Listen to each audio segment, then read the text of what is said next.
This is the In Focus podcast from The Hindu.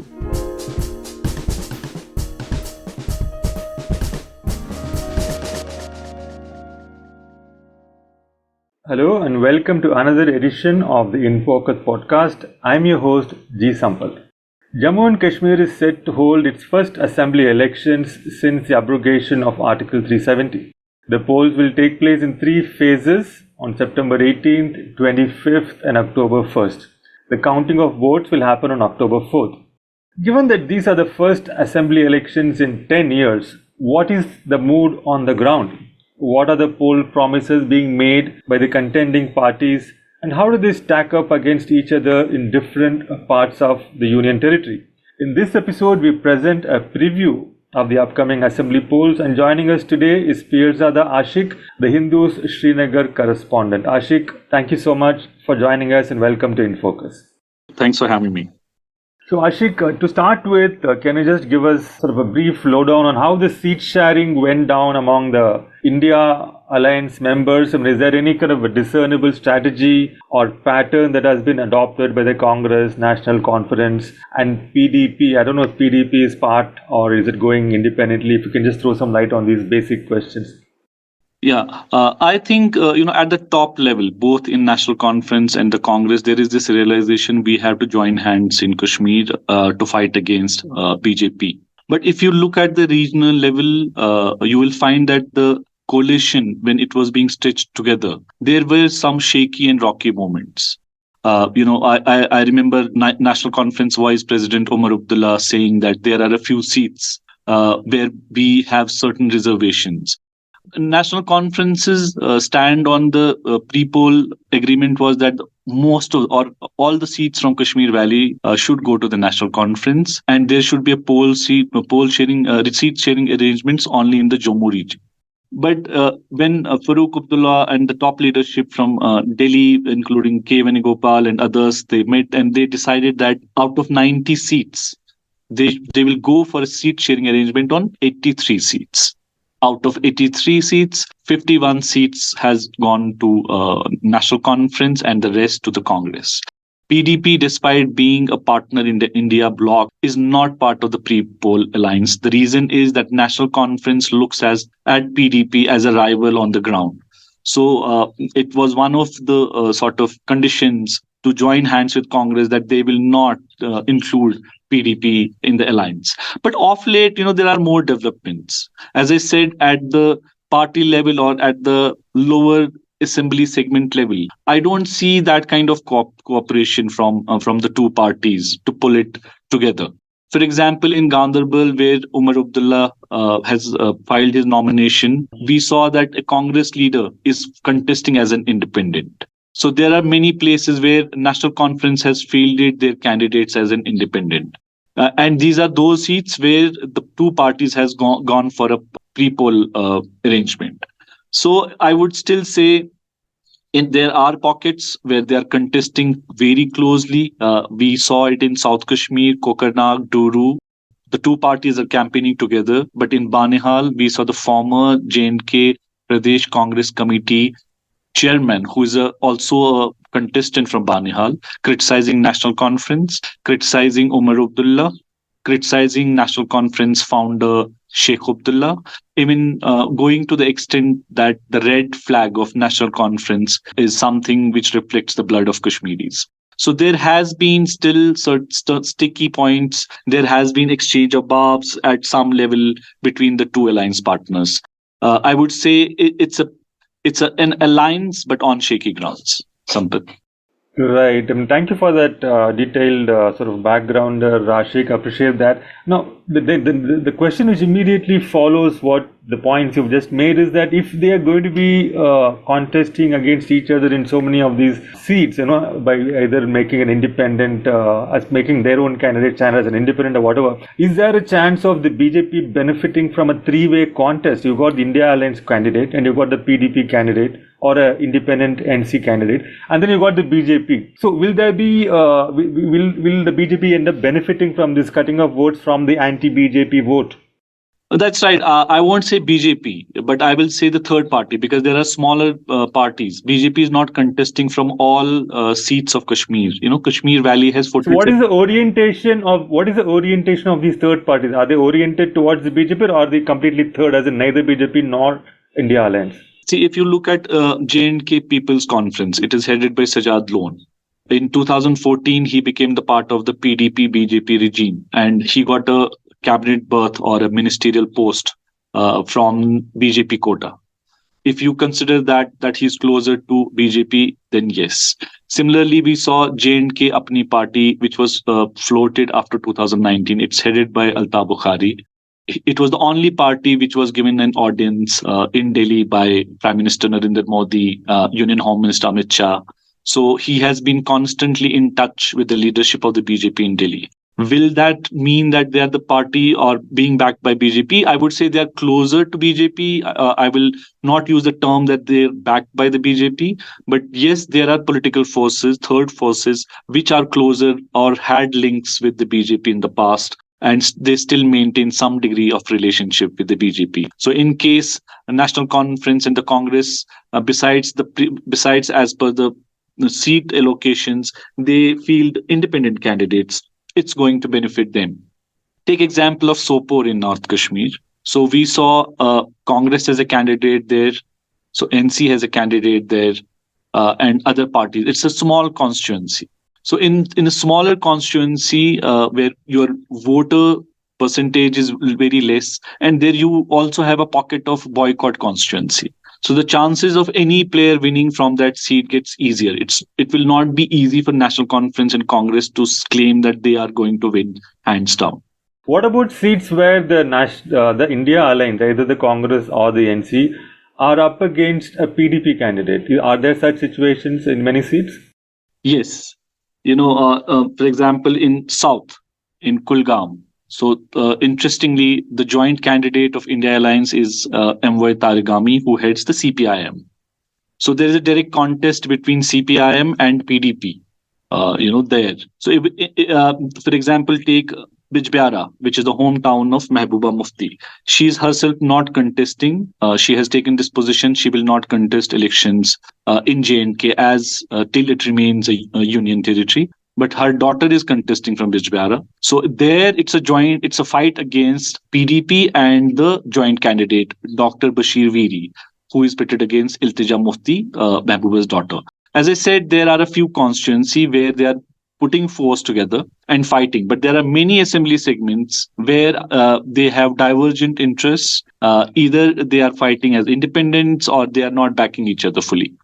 Right. So you spoke about the divergent interests, Ashiq, between this India Alliance constituents and then, of course, the PDP and in some cases independent NC candidates. Now, how are these divergent interests, so to speak, derived from personal political ambitions, or these divergences derived from differences in politics or political approaches, say, with regard to statehood, or the kind of position you might take in Article 370, or in the kind of campaign promises? And I was just wondering if you can talk about what are their campaign planks or promises, especially the leading contenders, the India Alliance, the NC, the BJP, PDP. Like, how are they divergent, or are they, or all of them together on like two poles, so to speak, the BJP pole plus third parties and the India Alliance pole plus PDP, NC? I mean, is there any kind of a polarization along those lines, or are there like multiple divergences?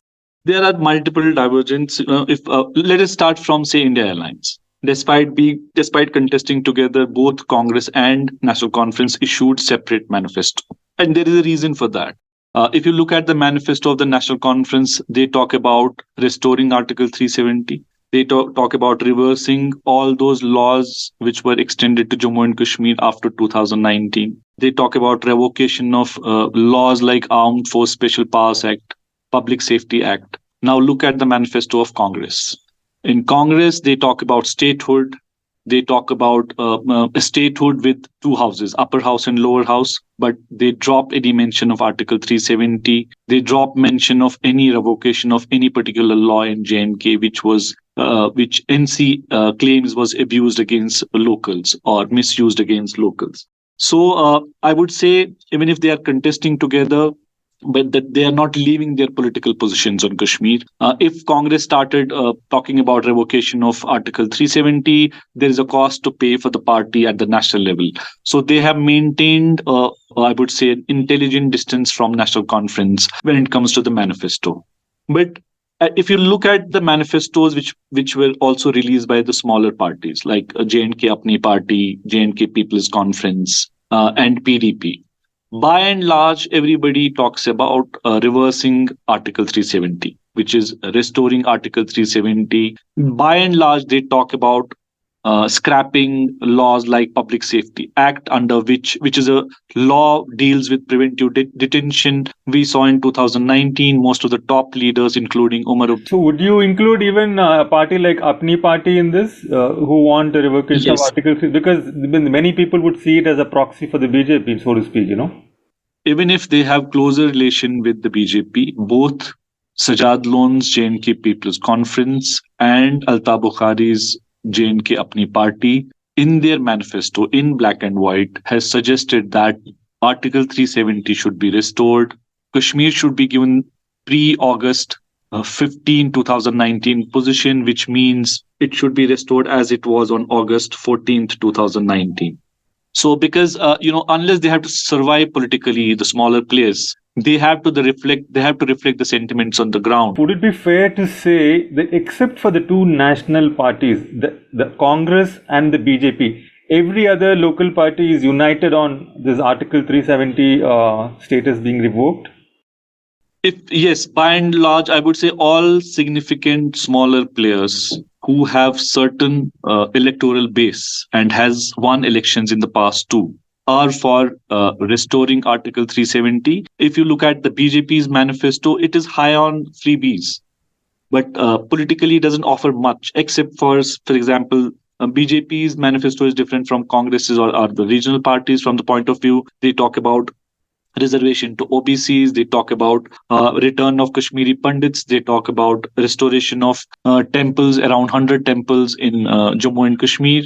Though Congress and NC also talks about return of Kashmiri Pandits, but here they say that they will ensure fast track cases or courts in the cases where Pandits were killed in 1990. They want to reopen the chapter of 1990 before return of Kashmiri migrants to Kashmir. Right. So there is multiple divergences, as you say, Ashiq. Now, moving on to a slightly different aspect of the elections. Now, this is the first assembly election after the delimitation exercise, which left the Jammu division of the Union Territory with 43 seats and Kashmir division with 47. So, can you talk a little bit about how this is going to impact the elections and, of course, the post-electoral outcomes, this whole delimitation thing, which has sort of changed on ground dynamics? So earlier we had around 80 seats. 42 were from Kashmir Valley and 36 were from Jammu region. But if you look at the delimitation now, the difference between Kashmir Valley and Jammu region is around, say, 5 seats only. Earlier it was around 10 seats.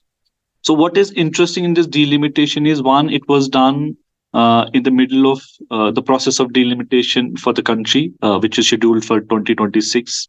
And second, for the first time, there are reservations for ST and SC, scheduled tribe and scheduled caste. They have a reservation of around 16 seats.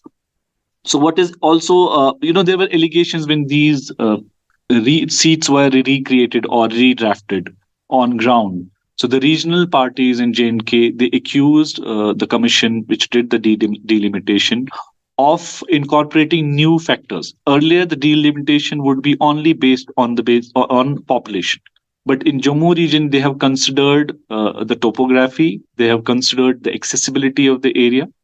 So they increased the number of seats in the Jammu region. Take, for example, the Chenab Valley, which has 8 seats now. So there are also the allegations that they turned many Muslim majority seats into a Hindu majority seats by joining different pockets of Hindu pockets together to create a new seat. So these are allegations which have been leveled by the regional political parties. But I would say delimitation is going to have a lot of impact. If BJP manages to win, say, 25 seats from the plains of Jammu region, and manages to win, say, another 16 seats from the Peer Valley, it can emerge a party with the highest number of seats. So I would say that delimitation in a way favors BJP. I would say there is one more reason which we need to understand. Despite the fact that Kashmir has more electoral population than Jammu, it has given the less seat share. So around 5 to 8 lakh voters in Kashmir Valley may not get that representative character because of the delimitation now. So also the what BJP has done in the past 5 years, they worked hard on the reservations. For the first time, Pahadis have got reservation in the state assembly or the assembly of UT, and BJP has roped in top-notch leaders from the Pahadi community. You have Zulfikar Chaudhary, who was also a minister in PDP government as PDP leader. He has joined BJP. Mushtaq Bukhari is another face who has joined BJP. So besides earlier, the bastion of BJP was the Jammu plains. After the delimitation and after this reservation policy, they are heading more towards the valleys of Jammu, which is the Chenab Valley and the Peer Panjal Valley. If they gain ground in both these valleys, which otherwise earlier was Muslim majority, there are chances that BJP is going to cross the number of seats they bagged in 2014 elections. So they won around 25 seats in 2014 elections. If they manage to do that, if you look at the Kashmir, which are it's very sure that it will be a very fractured mandate with NC, PDP, People's Conference, Apni Party, and independent players contesting elections separately. So the BJP will have the upper hand in the upcoming elections. Right. I mean, that's very interesting to hear that, Ashiq. Thank you for that. I mean, I was just wanting to pull one thread you brought out about these reservations. So, OBC reservations, I mean, does this mean that the local, the regional parties, NC, PDP, and the others, they really don't have adequate representation of OBC leaders in their ranks? Is that the reason? Is that something which the BJP could possibly exploit if it is looking to exploit? Is that a weakness? I would say the weakness was there has been a demand from Pahari community for reservation for the last almost 20 years. It was not granted by National Conference of the PDP. Yes, they do have faces among this community, but the BJP has managed to pull the towering leaders from the Pahari community, towering leaders from Gujar community, to some extent for the first time since the BJP started gaining ground in Jammu and Kashmir. So I would say for the first time, NC and PDP is not able to sort of garner all votes or every vote of Pahadi and Gujar community because of the inroads made by the BJP through the process of reservation, including more communities into OBCs, giving them also talking about job reservation.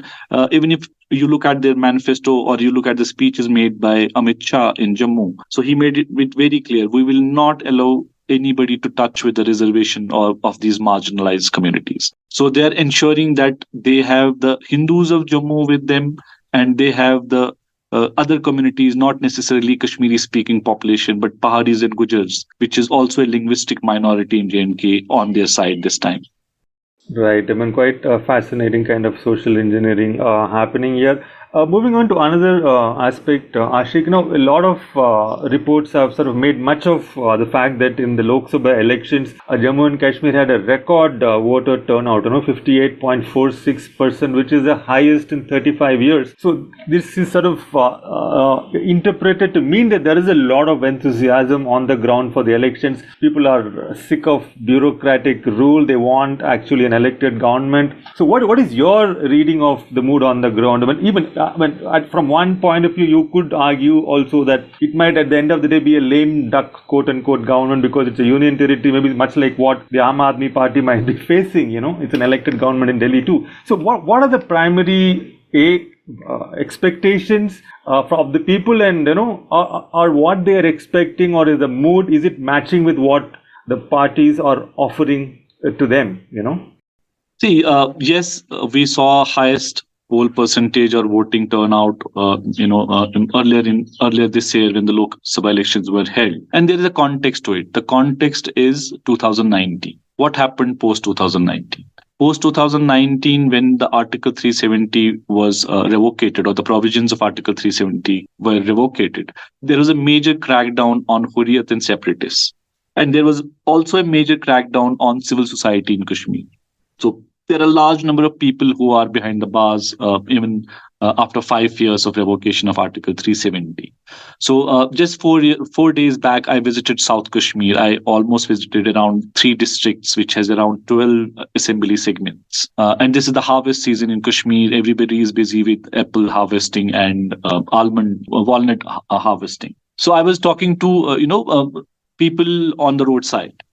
They don't want to talk about the larger issues. So I spoke to one youth who is in a degree college. He said, if I speak to you and tell you about my political thoughts, maybe next day I might be behind the bars. So there is this sense of, I would say, fear, which has creeped in post 2019 among people in Kashmir. Is that part of the manifesto, or this is what national regional parties are playing on? I would say yes. If you look at the candidates from South Kashmir, most of the candidates who are popular have been to jail. For example, People's Democratic Party's youth president, Wahid Para, he was in jail for around, say, 19 months. He is leading from Pulwama. His campaigns and the public rallies are far bigger than others. The reason is that jail has become a sentiment in itself. So one reason for people to participate is to end this cycle of what they call, revolving door arrests, which means if a person is released in a particular case, he gets arrested again under the Public Safety Act, which is a Preventive Detention Act. Also, on all major occasions, whether it's 15th of August, whether it is 26th of January, police rounds up youth almost in every district in South Kashmir because of their past, because of the cases pending against them, but they have to spend a day or two in jails. So if you look at South Kashmir, as you move to interiors of South Kashmir, there is sense of fear. There is also sense of restlessness. Probably regional parties are aware of that. That's why they made this jail-free Kashmir. They use this slogan in South Kashmir that we want a jail-free Kashmir. We want that the cases against these youths are withdrawn. In fact, in both National Conference and PDP's manifesto, they have mentioned in black and white, if they come to power, they are going to withdraw cases. So there's a lot of enthusiasm also. That could be because this time we do not see any call from the Hurriyat for a boycott. United Jihad Council or the militant outfits, they have not issued any boycott threats. The violence has come down significantly. In fact, besides that, we saw 58% voting in April, May this year. Besides the voting turnout, the biggest takeaway from that elections was there was not a single bullet or a single grenade fired in Kashmir. You're saying violence has come down significantly, but Ashiq, there have been militant attacks. There's been a rise in the frequency of militant attacks the last month or so. Yes. So if we shift to Jammu region, there has been not only rise in militant attacks, there is also rise in the quality of militant attacks. It's first time in the last 6 years that security forces have lost men far higher than the number of militants they killed in Jammu region. For every 3 security personnel killed in Jammu, only 1 militant got killed. But my point is this militancy, because I have covered 2002 elections, I have covered 2008 elections, I have covered 2014 elections. There is no direct threat to the candidates. There is no direct threat to poll rallies. Unlike the past, we did not see militants coming closer to poll rallies trying to disturb us. The militancy, even if there is rise, it is limited to the fight between security forces and militants. The political intervention which militants used to make, we saw it in 1996. It was very much visible. We saw it in 1999 parliamentary elections. We then saw it in 2002 when candidates were filing nomination papers and the grenades were lobbed at them. When they were holding rallies, bullets were fired at them. I'm saying from that perspective, the violence has come down where militants want to intervene politically in the poll process. On the other hand, the violence against security forces, we saw a huge rise in Jammu region. I won't say there's any let up. There, we still, if you look at the data of the security forces, the number of foreign militants in Jammu region is in double figure, which means it could be less than 100, but more than 50. But the number of local militants in Kashmir Valley has significantly come down. It is far less than the number of foreign militants as of now. Right.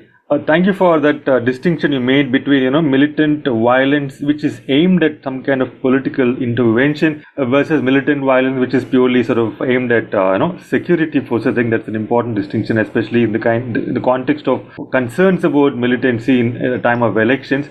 So, Ashiq, one of the other issues which has come up, not brought in by the main parties, but Sajjad Lone has talked about it, and I think one other party has talked about it as well, which is that they want investigation into the 1987 elections and whether it was quote unquote rigged and so on. Like, what is the significance of this? Is this something which will have resonance with the people in the valley? Like, why have they brought it up now? It's a long time ago.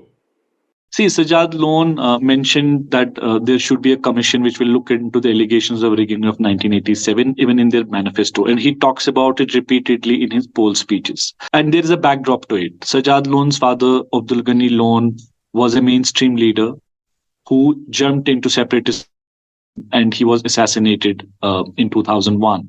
So Sajjad Lone blames that there would have been no militancy in Kashmir had 1987 elections been fair. So he uses this as a poll plank against National Conference. He wants to build this constituency that if there was no rigging in 1987 by the Congress or the National Conference, these are allegations, probably so many people, over 50,000 people may not have died in Kashmir. It's not just Sajjad Lone. Even if you look at the speeches of Mehbooba Mufti in South Kashmir, she also terms 1987 as inflection point in Kashmir's politics, where many political parties like Jamaat Islami, which was a mainstream political party, forced into boycott politics, because even Jamaat Islami, which was part of Muslim United Front in 1987, accused National Conference of rigging and making many candidates lose just minutes before the final vote was counted. Right. Okay. So this is an issue with which I think they can sort of gain the upper hand versus the Congress and the National Conference. See, there is the separatist constituency, so to say, that it's a constituency which is not pro-National Conference. And traditionally, for example, Jamaat has never been pro-National Conference. So using history or 1987 elections as a marker is an attempt to reach out to that population which is not happy with National Conference. It's also to build new politics in Kashmir, that there may not have been bloodshed in Kashmir had the elections of 87 been free and fair. Right. Now, we have touched upon one particular aspect briefly earlier, but I just want to come back to this again. I mean, is there any kind of cynicism at all about the elections, given that the government which is elected would have like very limited powers? I mean, I know, for instance, Omar Abdullah has spoken about abrogation of 370 being reversed as one of his manifesto promises, but there is no way he can come anywhere close to sort of raising it once if he becomes, say, the chief minister. So what is the understanding in terms of what the elected government can actually do? What can it actually do, in terms of what the people want? Not much. The chief minister of J&K, if you look at the Reorganization Act, does not have the power to transfer even SHO or a constable. A chief minister of J&K cannot give assent to any bill or any decision made by the cabinet which has financial implications. So every file has to go to governor for the final assent. So it almost reduces chief minister as someone who is subservient to the lieutenant governor. So the most of the executive powers lie with the lieutenant governor. There are very little things chief minister can do. But from the political point of view, National Conference wants to capture electoral space. Second, As Omar Abdullah said, if they have numbers in the Union Territory of Assembly of Union Territory of J&K, the first thing they will do is pass a resolution on opposing Article 370's revocation, and pass resolution so that they only can build pressure.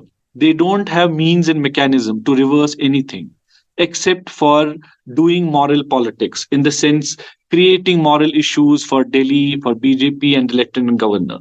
I think this is the space they want to occupy, where they constantly engage lieutenant governor over stick issues. For example, tomorrow, if there is a bill which favors, say, withdrawal of cases against youth, there is every likelihood that it will be turned down by the lieutenant governor.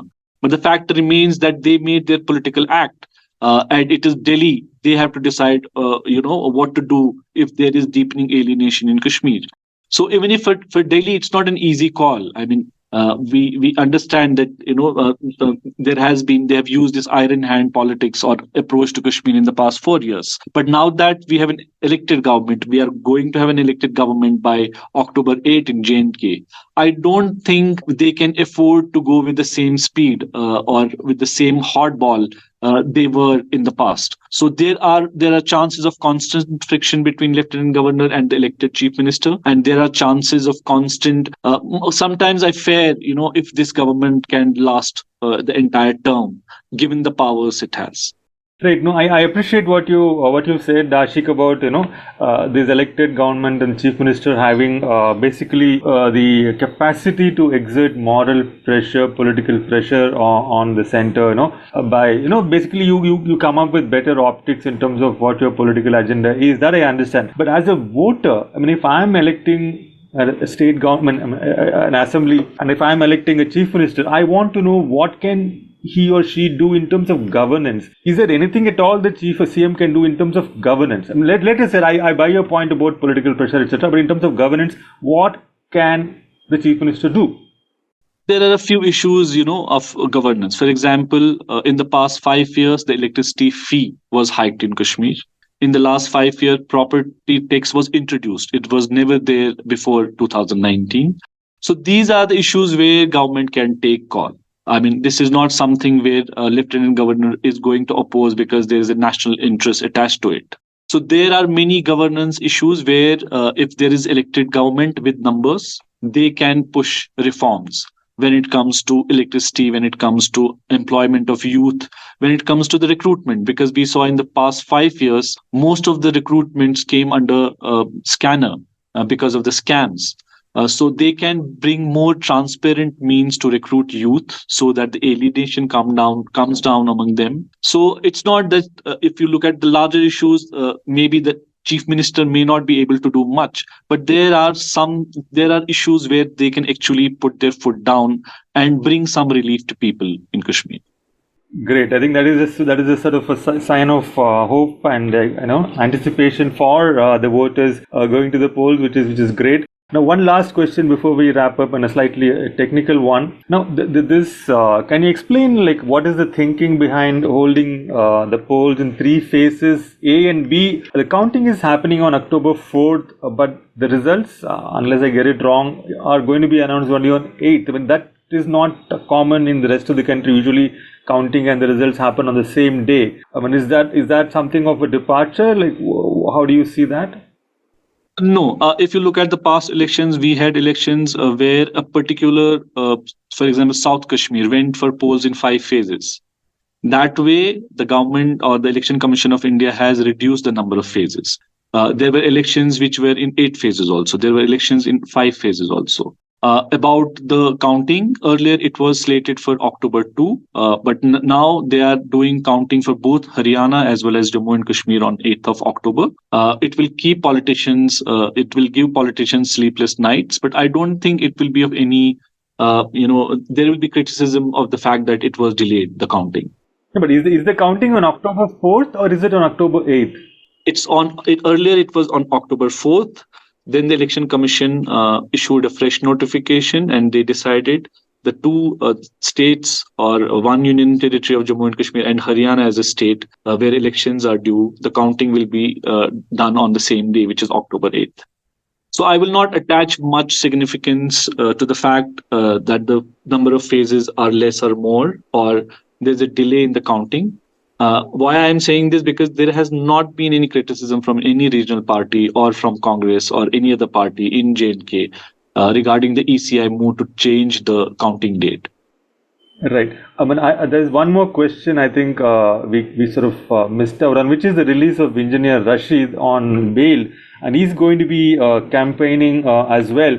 So, how do you view this? Is there a political significance that we want to sort of attach to engineer Rashid's release and his campaigning and so on? Is the timing of his?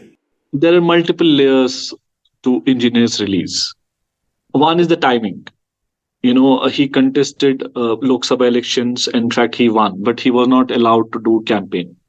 Even at that point of time, they filed a parole application before the court saying he should be allowed to at least campaign. After that, they applied for one more bail, which was that he should be allowed to take oath in parliament. But he was not allowed that. He was allowed to take oath, but away from the media gaze. So it's quite interesting. The timing of his release is quite interesting. The fact is that engineer has emerged as a major factor in the last 6 months. His growth is phenomenal. You will realize how his growth is from the figures. He defeated two major political players, which is Sajad Lone and Umar Abdullah from North Kashmir's Baramulla seat, by garnering 4.75 lakh votes. And he defeated Umar Abdullah by more than 2 lakh votes. I think this margin in Kashmir Valley is huge. In Jammu, we have seen bigger margin, but in Kashmir Valley, this margin is quite huge. In North Kashmir, we have around 16 assembly segments. If you look at the figures from the Lok Sabha elections, Engineers Party, which is Awami Ittihad Party, was leading from 10 to 12 seats. Can he translate that lead into victory in these elections will be a difficult proposition. For the reason because both National Conference and PDP are now accusing Engineer Rashid of being a proxy. So they are using this label that he is a D team of BJP. So they used to call Altaf Bukhari's team as A team, Sajad Lone's party as B team. Now they are coming up with this new alphabet or letter D team for Engineer Rashid. So Engineer Rashid has, it's an uphill task for Engineer Rashid also. One, he has to establish himself who is independent, who thinks independent, who has his own politics to create in Kashmir. It will be quite interesting, to see if he repeats Lok Sabha like, winning streak or the leads he made in assembly segments. Only time will tell us that. But I would say yes, he has emerged as major political disruptor as of now for the regional parties. His emergence on the political scene has made both National Conference and PDP jittery. The reason is AIP has managed to field candidates against the big faces of National Conference and PDP. For example, Umar Abdullah in Gandarbal is facing a candidate from Engineers Party. Iltija Mufti in South Kashmir is facing a candidate from Awami Ittihad Party or Engineers Party. So they are making a point that Engineers Party is going to take on the faces which has dominated Kashmir's political scene for decades. So is Engineer Rashid's party candidate taking on the BJP in any major constituency? See, so far they have limited their candidates to Kashmir Valley also. So there are constituencies where there is a BJP candidate as well as AIP or Engineer Rashid's candidate. Yes, it is not that they have decided not to field candidates from the seats where BJP is fielding candidates. Take the example of Lal Chowk in Srinagar. So there is a PDP candidate, there is an NC candidate, there is a BJP candidate, there is Engineer Rashid's candidate. So it is true of other constituencies. Take Pulwama, for example. There is engineers candidate, there is PDP, NC and BJP candidate too. So no, there is no trend where we can establish that engineer has not fielded candidates in pockets or the constituencies where BJP is active or has fielded candidates. Not BJP, where BJP has fielded candidates. I meant where BJP is maybe, let's say, favored to do well, that kind of there, you could probably establish like them. And some of the constituencies you mentioned, we know that the National Conference or the PDP would have been favored to win, but Engineer Rashid's its candidate could sort of clear the pitch for them, definitely, right? So in that kind of a parallel, vis-a-vis the BJP would sort of establish, these allegations that, either a proxy or B team or whatever, that could throw some light on that. That's my point. I'm saying that we could not establish a trend in that direction. But fact remains that it is making both NC and PDP jittery. So what exactly is this constituency like? What is the voter base or profile? Why do they find him so attractive? I mean, if there are allegations that he's a B team, why would they find him attractive? So in the last elections, he used this jail ka badla vote se. He said if engineer is released, he will ensure every other prisoner is released from jails. So he got the first time voters. So Kashmir has two kinds of first time voters. One is who have turned 19. Another section is who have boycotted all their lives in the last 3 decades. Given the limited opposition, if you look at Engineer Rashid managed to create a politics of emotion where there was nothing concrete, but there were slogans with which people could relate. Jail was one sentiment or the emotion he built his politics on. And Engineer also has a very clean image. He is known for his fair politics in a way. And he has raised human rights issues in the assembly in the past. He also would observe Kashmir's Tarana on a separate day. So he has that sub-nationalistic character to him so far. So he managed to build on that. Also, we should not discount the fact that there was anger or dislike. There is a sense of anger against National Conference and PDP in Kashmir because of their past and baggage. And luckily, Engineer Rashid had no baggage whatsoever. If you look at, say, Omar Abdullah, he has been a minister in BJP cabinet in 1999. Mehbooba formed a government with the BJP in 2014 in J&K. So the baggage did not it allowed Engineer to create a constituency for himself. So there are multiple factors. The emotional politics, the politics of jailed people, separatist sentiment, and anger against NC and PDP. I think all these forces have combined for Engineer Rashid to build a new politics in Kashmir, and he's capitalizing on that. Right, the politics of emotion and first-time voter connect. I think those are really important points to make. Thank you so much, Ashiq. Really fascinating kind of a political landscape here, and I think in the run-up to the elections, we will have many more interesting events to sort of talk about. Thank you once again for your observations, for coming on the show, and for sharing your insights. Absolute pleasure talking to you. Thank you. Same here. Thanks, Sampath. Thanks a lot. In Focus will be back soon with analysis of the biggest news issues. In the meantime, you can find our podcast on Spotify, Apple Podcasts, Stitcher, and other platforms. Just search for In Focus by The Hindu. We'll see you soon.